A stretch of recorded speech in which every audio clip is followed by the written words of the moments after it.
Olá, na última aula sobre tecido epitelial, nós vimos o tecido epitelial de revestimento, né? Nas duas últimas aulas, vimos as estruturas, né, que formam aquele tecido e também vimos as características daquele tecido.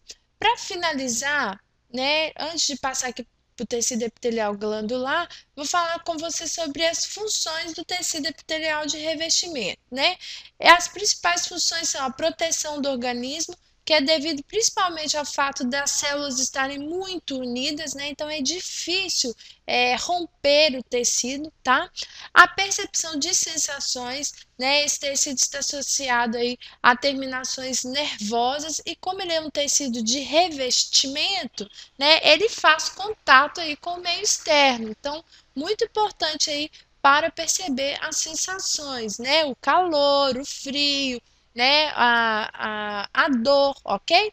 E também importantíssimo para a absorção de substâncias, né? Substâncias que estão externas ao organismo e que o organismo necessita são absorvidas, então, através do tecido epitelial de revestimento. E quando vocês pensarem em revestimento, não pense só em revestimento externo, não, tá? Pensem também em revestimento interno, né? Por exemplo, aí o tecido no interior da boca, né? O tecido do interior dos vasos sanguíneos, o endotélio, tá? O tecido no interior aí do coração, no interior do pulmão, tá? Então não pense só no externo, né? Externo você tem aí a pele, né? O maior órgão e que é tecido epitelial. Então vamos finalizar essa aula sobre tecidos epiteliais falando agora do segundo tipo, que é o epitélio glandular. Então, a principal função desse tecido glandular, tá, é a produção e a secreção de substâncias. A secreção dessas substâncias pode ser tanto através de ductos em cavidades do corpo, quanto diretamente nos vasos sanguíneos. Daí nós temos as glândulas exócrinas, que são glândulas que possuem esses ductos. Vocês podem ver aqui nessa imagem, ó, aqui em rosa, com essas bolinhas mais roxinhas, tem as células com os núcleos, né? E aqui no interior, ó, um ducto, tá? Então vocês podem ver aqui nessa imagem também a presença de ductos. Esses ductos vão se abrir em cavidades do corpo, como por exemplo a boca, né, onde se abrem os ductos das glândulas salivares, né, na pele, onde se abrem os ductos das glândulas sudoríparas, tá, que são exemplos aí de glândulas exócrinas. E elas podem ser classificadas de acordo com o número de ductos, tá? Então aqui, ó, você tem um ducto simples ou você pode ter um ducto ramificado e também com a forma aqui da porção final do ducto, ela pode ser classificada em tubulosa ou alveolar, tá? Mas eu não quero me prender a essa classificação, não. E tem outra classificação que é as glândulas mucosas, que produzem muco. Essa secreção ela é formada principalmente por mucopolissacarídeos e tem uma consistência mais espessa, tá? E tem as glândulas serosas, que produzem um muco que é mais fluido, tá? Que é rico principalmente em proteínas, ok? Por exemplo, um exemplo de glândula serosa é a glândula celular, tá? Desculpe, a glândula salivar, né? E um exemplo aí de glândula mucosa são as glândulas caliciformes presentes aí no intestino delgado, tá?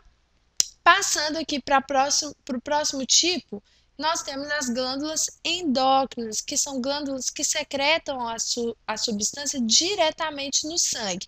E a secreção das glândulas endócrinas recebe um nome genérico de hormônio, tá? Então, quando falar em hormônio, hormônio é uma secreção de glândula endócrina, que é liberado diretamente no vaso sanguíneo. Um exemplo aí é a glândula tireoide, tá? Que produz aí alguns hormônios.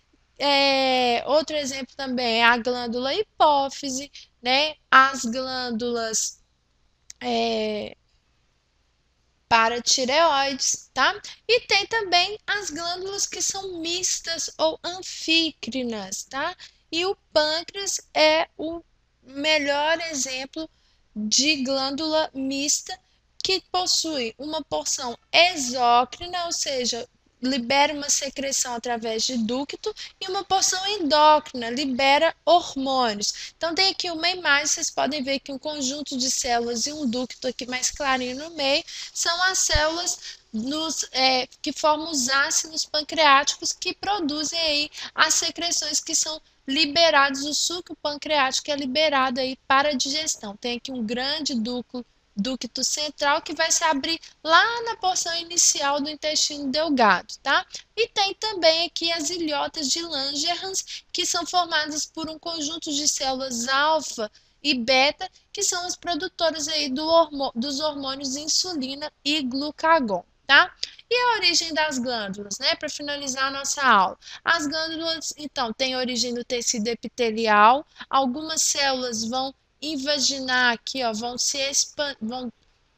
aumentar em número, né? Formando uma estrutura aí que vai em direção ao tecido conjuntivo, né, que está logo abaixo do tecido epitelial. Se houver diferenciação com formação de ducto, eu tenho uma glândula que é exócrina. E se houver aqui, ó, uma porção dessa massa de células se soltar e houver aí, então, a, a formação de uma massa de células vascular, né, com vasos sanguíneos, eu vou ter uma célula, uma glândula, desculpe, que vai ser endócrina, tá bom?